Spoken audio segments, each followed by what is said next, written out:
আসসালামু আলাইকুম শুধু দর্শক, বিশেষ করে যারা দেশি মুরগি অথবা বিভিন্ন ধরনের অল্প কিছু মুরগির বাচ্চা নিয়ে কাজ করতে চাচ্ছেন, তারা সেগুলোকে ব্রুডিং করবেন কিভাবে, এটি একটা বড় মাথা ব্যথার কারণ।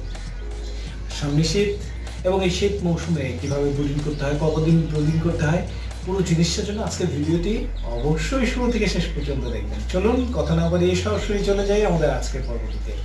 আমরা এই ব্রুডিং এর জন্য সবার আগে বেছে নেব এই ধরনের একটি 2 ফিট বাই 2 ফিট। আমার এখানে দেখতে পাচ্ছেন 1 হাত মানে 18 ইঞ্চি, আর এখানে প্রায় 2 হাত অর্থাৎ 2 ফিট সমমূল্য মানে অর্থাৎ 12 ইঞ্চি 12 ইঞ্চি 2 ফিট করে স্কোয়ার একটি বক্স রয়েছে। আমরা এই যে উপরের ঢাকনার যে অংশটুকু, সেই অংশটুকুকে আমরা এই যে সাইড দিয়ে, দেখুন আপনারা খুব ক্লাস থেকে যদি দেখেন, আমরা কিন্তু খুব সুন্দরভাবে কস্টেপ দিয়ে এটিকে আটকে দিয়েছি।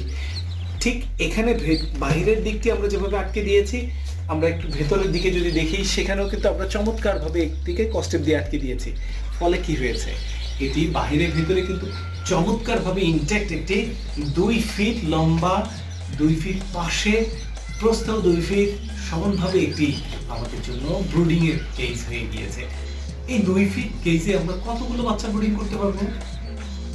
চাইলে আমরা এই 2 ফিট কেজটিতে 1 সপ্তাহ পর্যন্ত 100 দেশি মুরগির বাচ্চা ব্রুডিং করতে সক্ষম হব। যদি অন্যান্য জাতের হয়ে থাকে, সেক্ষেত্রে যে সমস্যাটা হয় সেটা হচ্ছে তারা দ্রুত বর্ধনশীল, তারা অতি অল্প সময়ে খেয়ে অতি দ্রুত বড় হয়ে যায়। সেই ক্ষেত্রে তাদের আকার এবং উচ্চতার উপরে নির্ভর করে, ওজনের উপর নির্ভর করে, তাদের বয়সের বাড়ন্ত অবস্থার সাপেক্ষে দ্রুত সেগুলোকে পরিবর্তন করে দিতে হবে। আসুন, ভেতরে আরো কিছু কাজ করতে হয়, সেই বিষয়গুলো একটু জেনে নেই। এই যে দেখতে পাচ্ছেন, ব্রুডিং এর ঠিক নিচের অংশটিতে আমরা এখানে পেপার ব্যবহার করেছি। আমরা এখানে 3টি স্টেপ কিন্তু পেপার ব্যবহার করেছি, অর্থাৎ আমাদের পুরো একটি দৈনিক পত্রিকা পুরো 3 পাতা এক পাশে ব্যবহার করা হয়েছে, আরেক পাশেও ঠিক 3টি পাতা, মাঝখানে কিন্তু 6 পাতা হয়ে গিয়েছে। এটি কিন্তু নিচে আমরা হ্যান্ডবিলি সাপোর্ট দিয়ে দিয়েছি, যাতে করে এটা বারবার আমাদেরকে চেঞ্জ না করতে হয় এবং সরাসরি আমাদের কার্টুনটি ভিজে না যায়। এবং তার উপরে আমরা প্রতিদিন পরিবর্তনের জন্য এরকম একটি করে আলাদা করে পেজ আমরা দিয়ে দিব।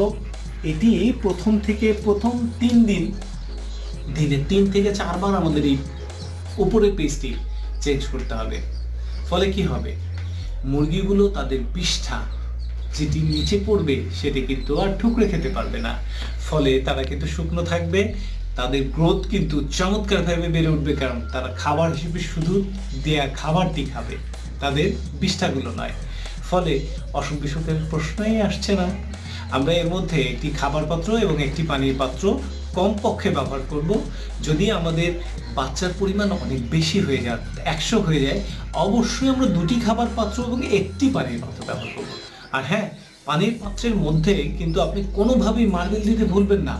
যদি মার্বেল না থাকে, তাহলে অবশ্যই সেই পাত্রটির মধ্যে সুন্দর করে আপনি কিছু ইটের গুঁড়ো, অর্থাৎ বড় যে টুকরোগুলো অথবা বড় পাথর আপনি এমনভাবে দেবেন যেন ভেতর থেকে পানিটা চিপচিপে অবস্থায় ভেজা থাকে, বাইরে থেকে সে সুন্দরভাবে খেতে পারে। এটার উপরে উঠলেও কোনো বাচ্চার যেন মৃত্যু না ঘটে পানিতে ডুবে। তাহলে এটার মধ্যে এই বাল্বটির কি বিশেষ প্রয়োজন? দেখুন, উপরের অংশটুকু সবসময় আমাদের খোলা রয়েছে। আমরা এই উপরের অংশটুকুর মধ্যে এই ধরনের একটি বাল্ব আমরা সব সময়ের জন্য এখান থেকে কানেক্ট করে দিয়ে রাখবো।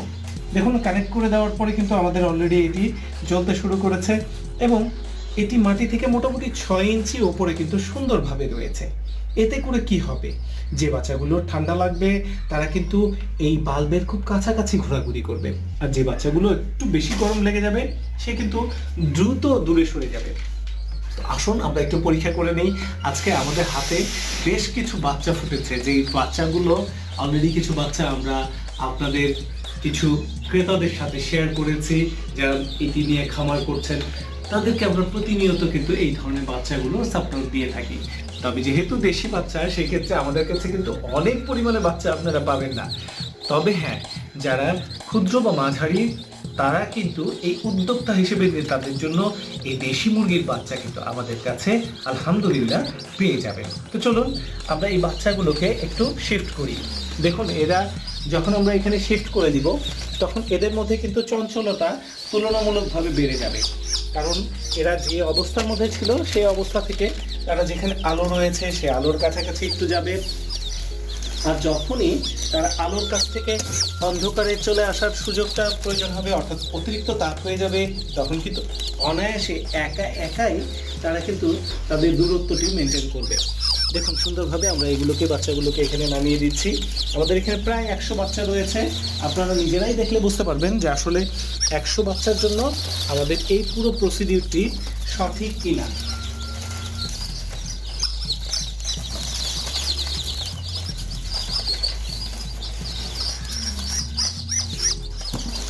দেখুন দর্শক, আমরা এখানে অলরেডি আমাদের সমস্ত বাচ্চা নামিয়ে দিয়েছি। বাচ্চাগুলো খুব কাছাকাছি আছে এবং খুব বেশি জায়গাও তাদের প্রয়োজন হবে না, তাপমাত্রা নষ্ট হওয়ার জন্য আর তাদের বিশেষ কিছু প্রয়োজন হবে না, এবং ফলশ্রুতিতে কিন্তু তারা খুব সুন্দরভাবে এই বাচ্চাগুলোকে তারা কিন্তু আস্তে আস্তে বেড়ে ওঠার জন্য সাপোর্ট দিতে পারবে। ফলে নিজেরা তাপ থেকে দূরে থেকে অথবা ঠান্ডা থেকে নিজেদেরকে বাঁচিয়ে রেখে অনায়াসে কিন্তু ভালো থাকতে পারবে।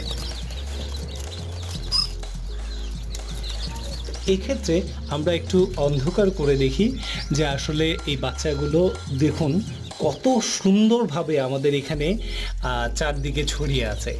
কার না ভালো লাগে বলেন? যারা আসলে ছোট বাচ্চা দেখলে তাদের প্রতি একটি অকৃত্রিম মমতা চলে আসে। এই বাচ্চাগুলোকে দেখুন, আপনারও কিন্তু মমতা চলে আসবে। আর যারা নিজেরা নিজেদের পরিবারের জন্য ছোট করে এরকম 2, 4টি, 10টি, 50টি বাচ্চা পালন করে নিজেদের ডিম অথবা মুরগির মাংসের চাহিদা পূরণ করতে চান, তারা কিন্তু চাইলে আমাদের কাছ থেকে ডিম, বাচ্চা কিংবা মুরগি সব কিছু পেয়ে যাবেন। এবং পালবার জন্য আমরা কিন্তু ডিম থেকে মুরগির বাচ্চা উৎপাদনের জন্য ইনকিউবেটর মেশিন, একই সাথে বাচ্চাদেরকে পালবার জন্য ছোট বড় বিভিন্ন ধরনের খাঁচা কিন্তু তৈরি করে থাকি আপনাদের সহযোগিতার জন্য। দর্শক, যে কোনো প্রয়োজনে সরাসরি আমাদের সাথে যোগাযোগ করুন। ভালো থাকবেন, সুস্থ থাকবেন। পরবর্তী এপিসোডে আবার দেখা হবে। আজকের এই ব্রুডিংটি আপনাদের কাছে কেমন লাগলো? এই ব্রুডিং সম্পর্কে যদি আরও বিস্তারিত জানতে চান, অবশ্যই কমেন্ট সেকশনে আপনারা অভিমত জানান। এবং এই ব্রুডিং সেকশনের আধুনিক ব্রুডিংয়ের জন্য অটোমেশন কিভাবে করতে হয় এবং অটোমেশনের জন্য কি কি ব্যবহার করা যেতে পারে সেইগুলো জানতে অবশ্যই আমাদের এই পরের এপিসোডটি খেয়াল করবেন। তো দর্শক, আজকে এই পর্যন্ত। ভালো থাকবেন, সুস্থ থাকবেন। আসসালামু আলাইকুম।